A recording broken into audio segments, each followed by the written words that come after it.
बिहार में अखफोड़वा कांड आपको याद होगा। मैं उस अखफोड़वा कांड की बात नहीं कर रहा हूं जो आज से कई दशक पहले हुआ था। मैं बात कर रहा हूं हाल फिलहाल में हुए अखफोड़वा कांड की, और ख़ास करके उस अखफोड़वा कांड की जो बिहार सरकार के दावों की पोल खोलती है।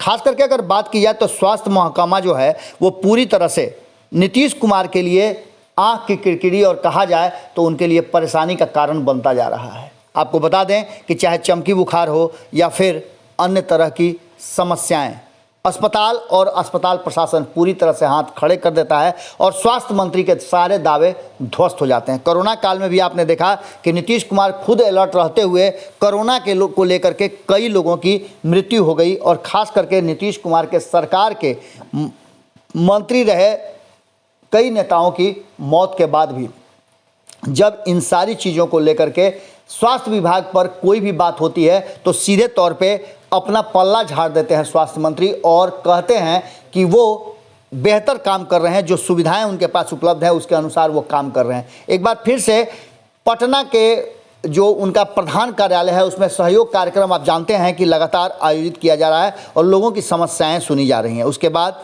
जो लोग सहयोग में शामिल होते हैं, जो मंत्री शामिल होते हैं, जो नेता शामिल होते हैं, वो पत्रकारों से भी बातचीत करते हैं और उसकी जो दिन भर की प्रक्रिया होती है, जो जिन लोगों के समस्याओं का निदान होता है उस पर भी बात करते हैं, और साथ ही राजनीतिक चर्चाएं भी होती हैं। इसी बीच में जब अखफोड़वा कांड से जुड़ी हुई बातों को लेकर के पत्रकारों ने सवाल पूछा मंगल पांडे, जो बिहार सरकार में और खास करके कहा जाए तो नीतीश सरकार में स्वास्थ्य मंत्री हैं और लंबे समय से स्वास्थ्य मंत्री हैं, उन्होंने स्पष्ट तरीके से कहा कि सरकार का उससे कोई लेना देना नहीं है, ये सरकारी अस्पताल का मामला नहीं है, बल्कि प्राइवेट अस्पतालों में लोगों की आंखों का ऑपरेशन हुआ था, इससे सरकार को कोई लेना देना नहीं है। यानी कि आप समझ लीजिए कि पूरी तरह से स्वास्थ्य महकमा और स्वास्थ्य मंत्री ने इस मामले से पल्ला झाड़ लिया है, जबकि इस मामले को लेकर के नीतीश सरकार की जमकर किरकिरी हो रही है और लोगों में भारी रोष है। सुनिए क्या कुछ कहा है इस विषय पर मंगल पांडे ने। सर पर भी क्या चूक हुई है, यदि हुई होगी तो उन पर भी कार्रवाई होगी। सर ये एक सवाल है,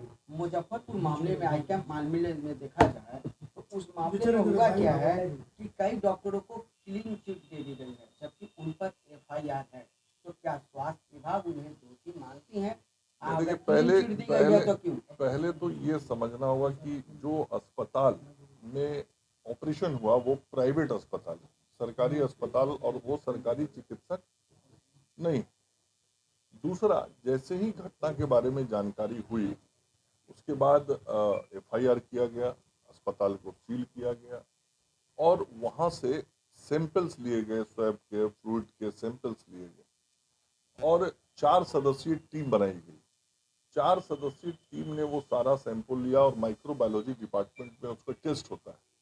माइक्रोबायोलॉजी डिपार्टमेंट में टेस्ट हुआ।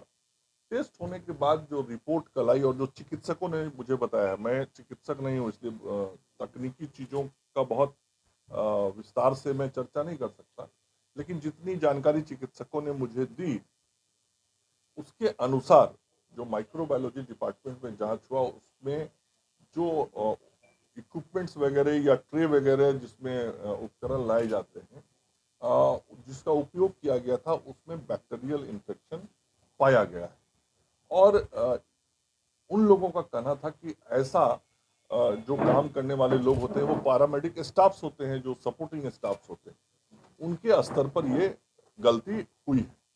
तो इसके आधार पे आगे की जो कार्रवाई होनी होगी कानूनी रूप से वो सारी चीजें जो रिपोर्ट होगा कि जो माइक्रोबायोलॉजी डिपार्टमेंट का रिपोर्ट होगा वही रिपोर्ट ना आधार होगा किसी भी आगे की कार्रवाई के लिए। एक डॉक्टर 65 लोगों का ऑपरेशन किए हैं। मेडिकल काउंसिल ऑफ इंडिया के बाद नियम में मंत्री जी मात्र एक डॉक्टर 25 लोगों का ऑपरेशन कर सकते हैं, तो फिर 65 क्यों?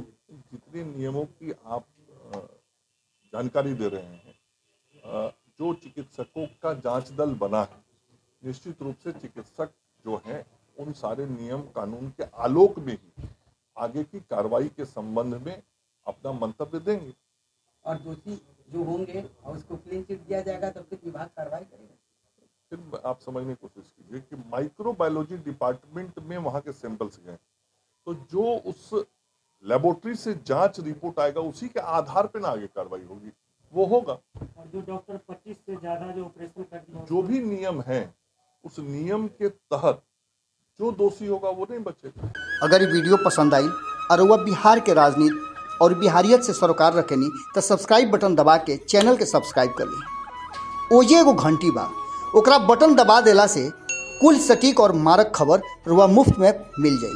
अगर रुआ पत्रकारिता के हमनी के नया प्रयोग में सहयोग कर चाहतानी तो ज्वाइन बटन दबा दी। पेटीएम नंबर नोट कर ली 9386816700। धन्यवाद।